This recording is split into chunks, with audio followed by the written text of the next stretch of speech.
It's FBU's General Secretary, looking dapper, Matt Wrack.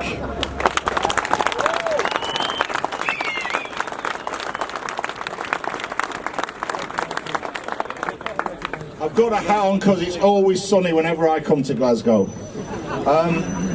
Comrades, actually, when I got on the plane at London City Airport yesterday, it was sweltering, and that's why I did bring that hat. But it reminded me of another story. When I started in the fire service, I started a fire station called Silvertown in London's Docklands, and one of the other speakers just mentioned the cuts that were forced through the London Fire Brigade by Boris Johnson. And one of the 10 stations was closed, was Silvertown Fire Station, where I started my career. And because I travel through London City Airport fairly regularly, and to have to ride on the Docklands Light Railway past a fire station that is a pile of rubble is one of the saddest things I've ever seen in my career. So my message to every single firefighter across Scotland and anywhere affected by cuts is fight tooth and nail to defend every fire station, every fire engine and every post. We owe that.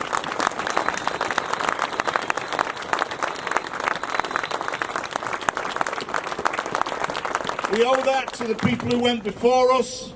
We owe that to our communities, and we owe that to the people who are going to come after us. Now I want to take a moment to address a message to the Chief Fire Officer, to the Chair of the Board of the Scottish Fire and Rescue Service, and to the Justice Minister, and indeed to the First Minister. Listen to the people in George Square today. Listen to the voice of professionals on the front line. Listen to the communities across Scotland who are saying they do not want these cuts. Sit down with the Fire Brigades Union, withdraw these cuts plans and invest in the future of the Scottish Fire and Rescue Service. That's our message from this rally today.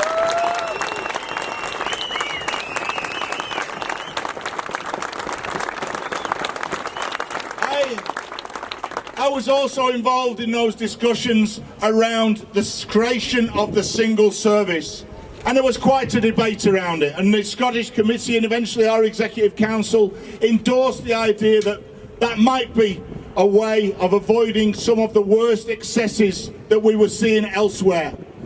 Because we were given assurances 10 years ago that the single service would be a way to avoid cuts, to keep stations open, to keep fire engines in place, and actually the reality is very, very different. We've seen our controls slashed, we've seen more than 1,000 jobs go, and we now face another round of those cuts. So I have to say, the promises that were made at that time have not been kept. And I would say this to the Chief Fire Officer and the Chair of the Board of the Scottish Service and the Justice Minister and the First Minister. Think about what was promised to communities and firefighters 10 years ago and sit down with us and withdraw these cuts and invest in the Scottish Fire and Rescue Service. That's our message to them.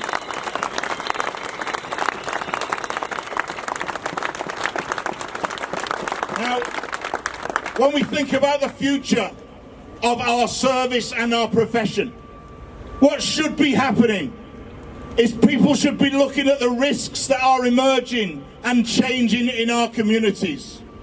And if we look across the world, if you look at Hawaii in the past few weeks and the horrors that have been inflicted on people there, wildfires on an unprecedented scale, which will only get worse there and across the world, including our own experiences here in Scotland and across the rest of the UK. That trend is increasing for firefighters here as well. Whether it's wildfires or major flood incidents or storms, those are demands that will be placed on our fire stations and our fire engines and our firefighters. And to deal with it, we need investment. So again, I urge the Chief Officer and the Chair of the Board and the Justice Minister and the First Minister to sit down with the Fire Brigades Union, withdraw the cuts and discuss how you invest in the future of our service. Now, I want to address a point to the First Minister. The trade union movement across Britain is facing an appalling attack from those gangsters in Westminster. The latest bit of anti-union legislation, the Minimum Service Level Bill, which is a direct attack on the rights of our union and unions in other key sectors of public services and key sectors of the economy. And I attended the STUC earlier this year, and I was very pleased to hear the First Minister make a very powerful statement about that legislation. He said that the Scottish Government would not apply that legislation in Scotland. And that is absolutely welcome, and I immediately sent him a tweet of congratulations, and we wrote a very positive letter to him. And he said that he did that because he is supportive of the trade union movement. Well, I have to say, that is extremely welcome, but you can't then ignore the views of trade unionists on the front line about our concerns about our industry. So I urge the First Minister to sit down with us and discuss how he invests in the future of our service.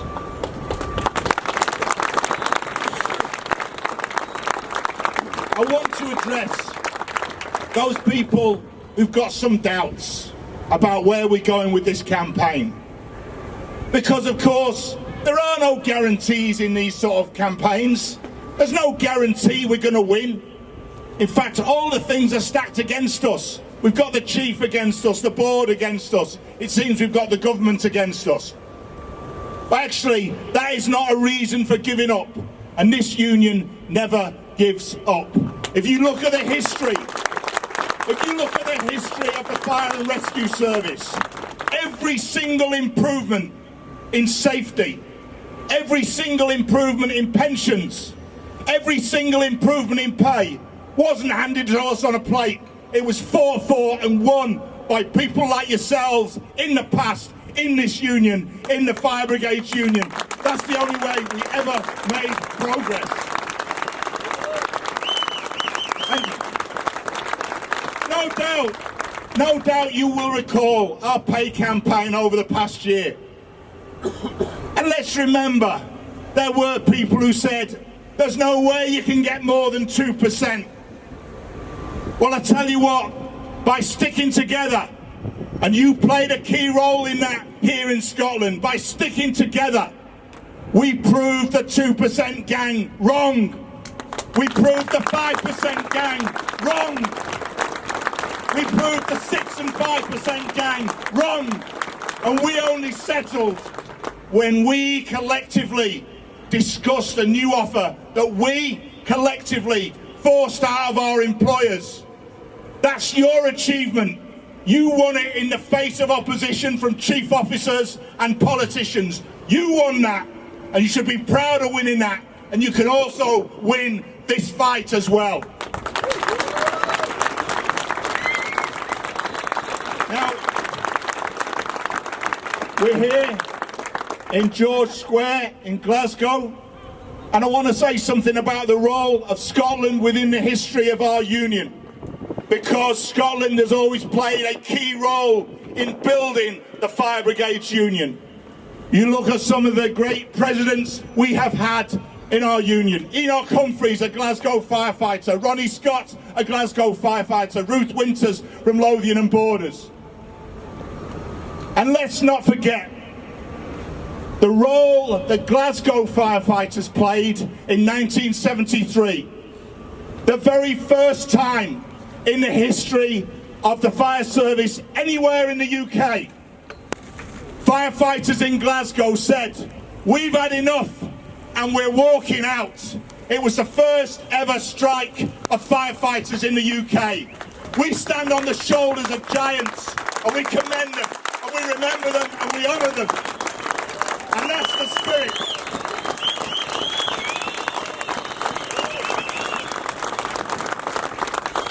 I take it no one from Scotland's scared of a bit of rain, are we? And that's the spirit that has built this union here in Glasgow, in Strathclyde and all across Scotland. And we remember it today and we won't forget it. But that strike came on the back of another event which we also remember.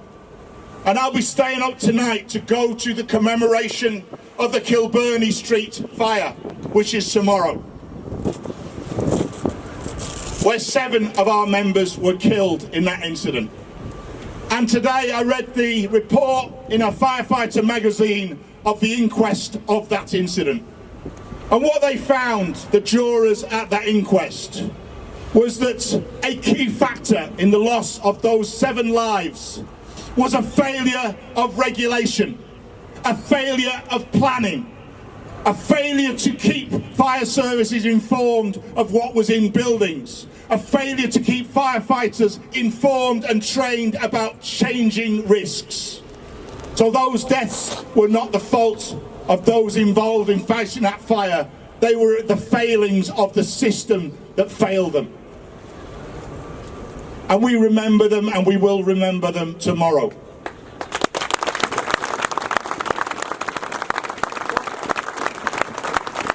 I think the attitude of firefighters here and all across the world is this: that is what we do, and we have to remember that.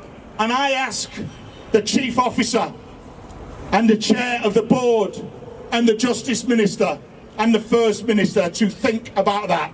Firefighters are proud of what they do, whether it's in the emergency fire control, taking calls and ensuring that we can turn out and coordinate our response, or it's firefighters on fire stations turning out on fire engines, or those in training departments or other essential parts of our service and our profession. We are proud of what we do. But there is a price to pay from communities and governments. We ask for, no, we demand the right in return to have decent investment, decent levels of crewing, decent fire engines, procedures, training, all the things that we need to be able to plan, protect and intervene to tackle fires and other emergencies. And we make no apologies for making those demands. And that's what this campaign is about. And my final message to them is this: we're here in George Square today. We went to the Scottish Parliament some months ago. We'll be back in the Scottish Parliament shortly later this autumn. We are going nowhere. This is just the start of our campaign, and we continue until we win. Solidarity forever.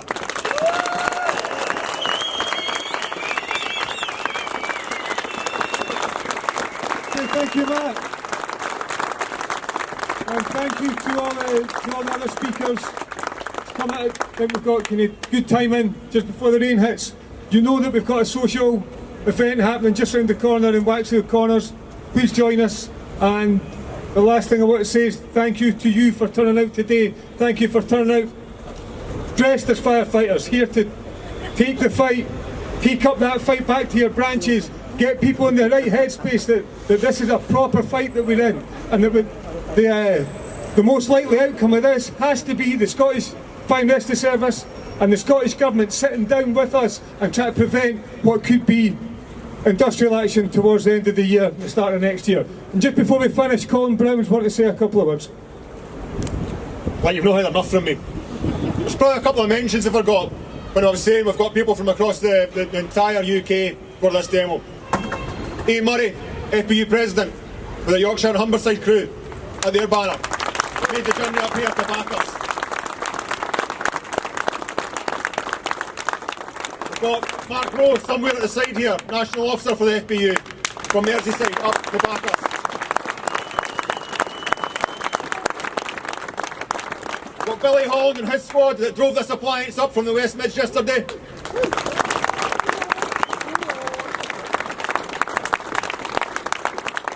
And lastly, they've heard from me, they've heard from the speakers, but they've not heard from you.